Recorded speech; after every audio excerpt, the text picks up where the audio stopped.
News 19 और आज का मतदाता टीवी में चार्टर्ड अकाउंटेंट सर्वेश जी आपका स्वागत है। नमस्कार सर। नमस्कार। सर्वेश जी बहुत स्मार्ट लग रहे हैं। Thank you. युवा तो है ही है। सर जो सबसे बड़ा सवाल है कि अभी 15 दिन पूर्व पहलगाम में जो निर्दोष सैलानियों पर एक आतंकी हमला हुआ जी और कई लोगों के सिंदूर उजड़ गए जी फिर हमारे देश के प्रधानमंत्री मोदी जी ने सिंदूर ऑपरेशन चलाया जी और कोशिश यही है कि जो आतंकवादी जहाँ पनपते हैं उसको जड़ से समाप्त किया जाए। जी तो इस बारे में चार्टर्ड अकाउंटेंट सर्वेश जी क्या बोलना चाहेंगे आप? देखिए, मैं तो जो मोदी जी ने जो एक ये कार्रवाई की है इसके लिए मैं पूरा सहमत हूँ उनके साथ और मेरा पूरा सहयोग है उनके साथ, क्योंकि देखिए भारत वैसे भी एक बहुत मजबूत देश है और कभी भी जो है ये किसी के सामने नहीं झुका है। पाकिस्तान ने इसके पहले जितने भी प्रयास किए हैं भारत के ऊपर आंख उठाने का, तो हमेशा से जो यही रहा है कि हमारी जीत हुई है।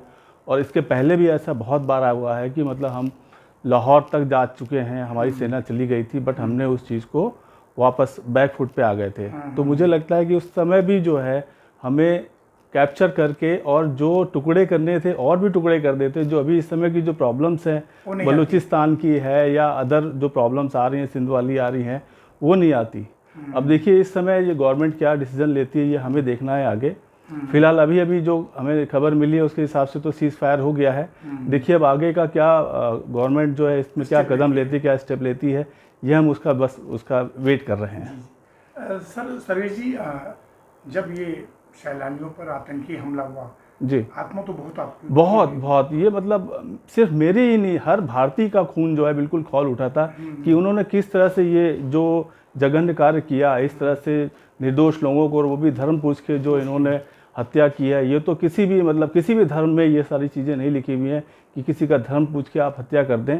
तो ये निर्मम हत्या, हम सभी बहुत शोकाकुल थे और ये रोष था लोगों का। इसके लिए जो मोदी जी ने जो कार्य किया है बहुत अच्छा किया उन्होंने, और ये पाकिस्तान उसी के लायक था और जिस भाषा में उसको समझाना चाहिए था उसी भाषा में हमें समझाया है। बस दो बातें हम और आपसे पूछना चाहेंगे सर्वेश जी। जो पाकिस्तान है उसकी हरकतें आपको पता ही है जी कि किसी न किसी तरह से धर्म के नाम पर लोगों को भड़काना, बिल्कुल, चाहे वो पीओके हो, कश्मीर हो या किसी तरह घुसपैठियों के द्वारा। जी मोदी जी इस बार विश्व स्तर पर क्या संदेश देंगे? क्या लगता है आपको कि युद्ध हो जाएगा? देखिए युद्ध की तो स्थिति अभी बनी ही हुई है, परंतु जैसे अभी मैंने बताया कि सीज फायर उन्होंने कर दिया है, तो ये आगे का लिए हमें वेट एंड वॉच ही करना है कि क्या ये पूर्ण विराम है या इसके बाद हम कुछ और कार्रवाई करने वाले हैं।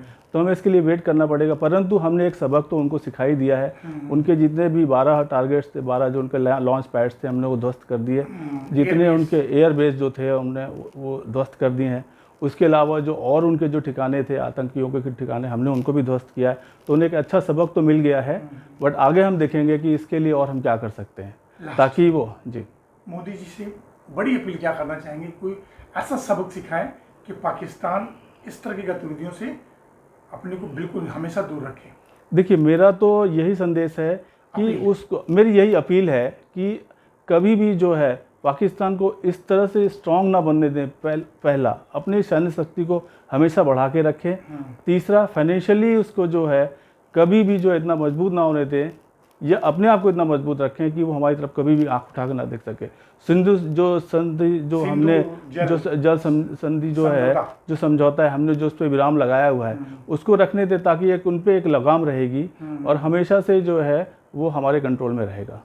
और सर जैसे कि आयात निर्यात या व्यापारिक, वो तो हमने जी उस पर भी कंट्रोल किया जाए। हमने ऑलरेडी उन पर बहुत सारे जो है प्रतिबंध लगा रखे हैं, तो आगे भी इनको कंटिन्यू रखना चाहिए ताकि उनको पता चले कि भारत की वैल्यू क्या है। और ये एक मौका है, कि पीओके जो है वो भारत में आ जाए।